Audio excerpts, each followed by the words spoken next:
رابطہ قبر والے سے کرنے کا طریقہ کیا ہے؟ امریکہ نہیں کر سکتا، لیکن سائی وال کا مسلمان کر سکتا ہے۔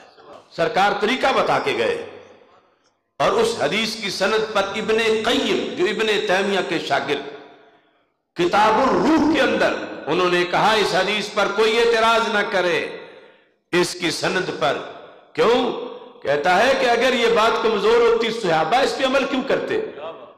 کہ ہمارے آقا صلی اللہ علیہ وسلم ارشاد فرماتے ہیں اذا مات احدکم، جب تم میں سے کوئی فوت ہو جائے، جنازہ ہو جائے، تدفین ہو جائے، پھر فرما فَلْيَقُمْ أَحَدُكُمْ عَلَى رَأْسِ قَبْرِهِ، ایک تم میں سے اس کی قبر کے سرانے کھڑا ہو جائے، کہ سر کی طرف کھڑا ہونا ہے، تدفین کے بعد کھڑا ہونا ہے، مٹی ڈال دی گئی ہے، پھر فرمایا اس قبر والے کا نام لے کے اسے بلانا ہے، اور نام لے کے ایسے نہیں بلانا سنگل، ساتھ اس کی امی کا نام بھی لینا ہے۔ مثلا ایک بندے کا نام خالد ہے، امی اس کا نام زینب ہے، تو کہنا ہے یا خالد ابن زینب، اے خالد زینب کے بیٹے۔ سرکار فرماتے ہیں جب تم پہلی بار بلاؤ گے یسمع ولا یجیب، سن تو لے گا مگر جواب نہیں دے گا۔ دوبارہ کہو یا خالد ابن زینب، سرکار فرماتے ہیں یستوی جالسا، اب قبر میں سیدھا ہو کے بیٹھ جائے گا۔ تیسری بار کہو یا خالد ابن زینب، سرکار فرماتے ہیں اب بول بھی پڑے گا، لیکن سنائی ہمیں نہیں دے گا۔ وہ جو چارپائی پہ لیٹا تھا تو نہیں سنائی دیا، اب تو قبر میں ہے، لیکن ہمیں اپنے کانوں کے سننے پہ اتنا یقین نہیں جتنا سرکار کے کانوں پہ یقین ہے۔ اب وہ بولتا ہے تو کہتا کیا ہے؟ فرمایا وہ کہتا ارشدنی رحمک اللہ، ارشد، او میرے مرشد، ارشد، مجھے گائیڈ کرو، خدا تجھ پہ رحم کرے، بلا رہے ہو تو مجھے لگتا ہے تم کچھ مجھے بتانا چاہتے ہو، یہ مشکل وقت ہے، منکر نکیر کی آمد ہے۔ یعنی وہ قبر میں جا کے بھی پچھلوں کو دعا دے رہا ہے۔ لوگ کہتے ہیں قبر والا دیتا کچھ نہیں، سرکار فرماتے ہیں وہ دعا دیتا ہے، بتاؤ اب کیا بتانا ہے، بولو۔ تو سرکار فرماتے ہیں اب اس کے مکمل رابطہ بحال ہے، تم جو بولو گے وہ بولے گا، اب جو بولنا ہے وہ سرکار نے آگے لفظ بتائے ہیں لیکن ہیں عربی میں۔ سرکار فرماتے ہیں اس سے یہ بات کرو اذکر ما خرجت علیہ من الدنیا شہادت ان لا الہ الا اللہ وان محمد الرسول اللہ صلی اللہ علیہ وسلم۔ اے خالد یاد کر اس عقیدے کو جس عقیدے پر رہتے رہتے تیری جان نکلی ہے، یعنی تو نے مرنے سے پہلے گھنٹہ تو کیا ایک منٹ پہلے بھی وہ عقیدہ نہیں بیچا، تو ڈٹ کے رہا، روکی سوکی کھا کے تو نے عقیدہ آخری وقت تک بچایا، تو کامیاب ہو گیا اپنا سچا عقیدہ لے کے دنیا سے نکلنے میں۔ اب تو اس عقیدے کو یاد کر۔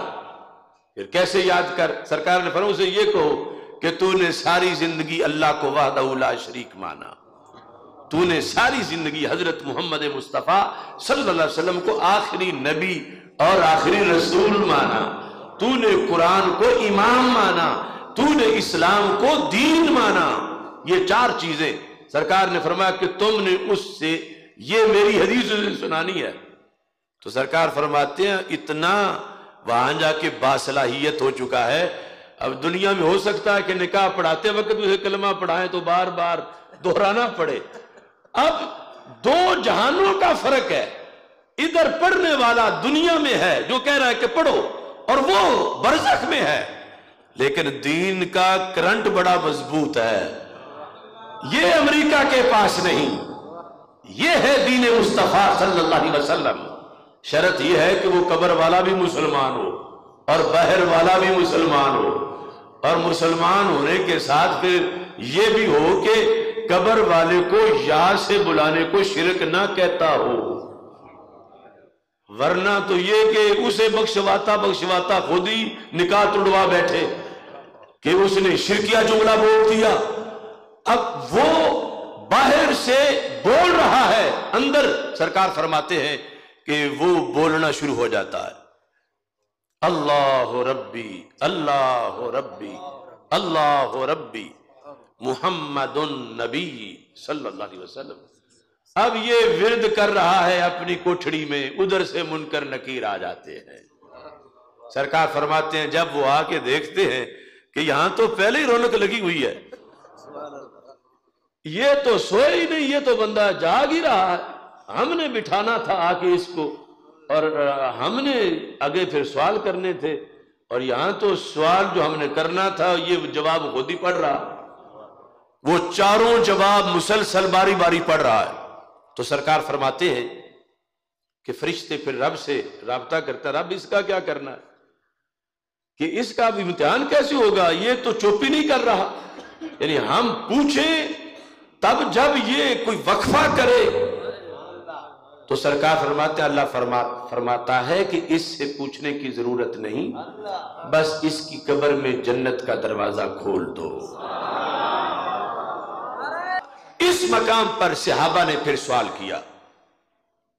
پہلے جب یہ بات آئی تھی کہ بلانا یا سے ہے اور بلانا قبر والے کو ہے، تو اگر یہ آج والا دین ہوتا نا جو کچھ لوگوں نے بنایا ہوا ہے، جو مسجدوں کے محرابوں سے بھی یا کاٹتے رہتے ہیں سرکار کے نام سے کہ شرک ہو جائے گا، اگر اس طرح کی کوئی صورتحال وہاں ہوتی تو صحابہ کہتے یا رسول اللہ صلی اللہ علیہ وسلم طریقہ تو بڑی قیمتی آپ نے بتایا ہے، لیکن یہ جو یا کے ساتھ بلانا ہے تو اس میں تو شرک ہو جائے گا.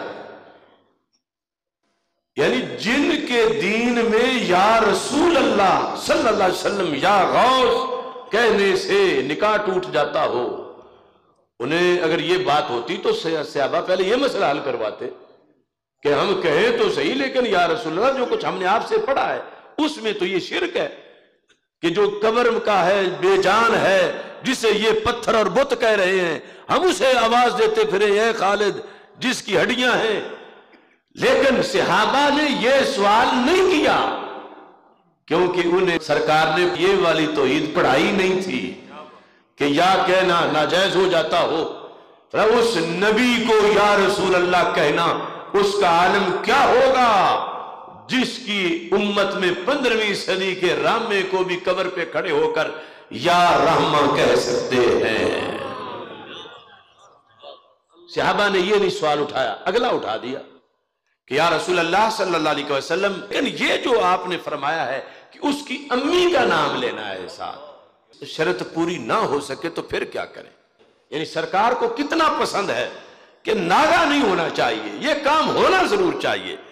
وہاں مشکل وقت ہے، منکر نکیر کی آمد ہے، پیچھے سے تم پوچھنے جاؤ، ادھر سے امتحان ہو جائے، جو کچھ ہونا ہے ہو جائے، تو مجھے یہ منظور نہیں. اسی وقت تم نے بات کرنی ہے. تو پھر حل کیا ہے؟ فَيَنْسُبُهُ إِلَىٰ أُمِّهِ حَوَّا.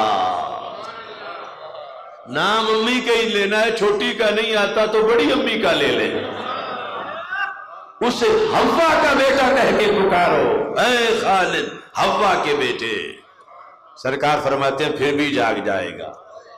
یہ ہے دین، اور یہ اتنی بڑی سہولت کروڑوں امریکہ ایک قبر کے لیے بھی نہ کر سکے، اور یہاں ہر مومن ہر قبر کے لیے کوٹا لیے ہوئے ہے. سرکار کی سنت کو اگر سامنے رکھے، شرائط پائی جائیں کہ اگلا قابل دعا ہو کہ اس کے لیے دعا کرنا جائز ہو، تو یہ کتنا، یعنی یہ اولین ہی سال ثواب ہے. اور افسوس سے آج متروک ہے، حالانکہ اس پہ کون سی مشقت ہے، صرف چند لفظ ہی ہے. ہاں مشکل بڑا ہے، کیونکہ اگر عقیدہ اجازت نہ دے تو پھر کیسے کوئی کرے. لیکن ہمارے لیے کوئی مشکل نہیں ہے، ہمارے عقیدے کے لحاظ سے تو یہ دعا یاد کرنی چاہیے.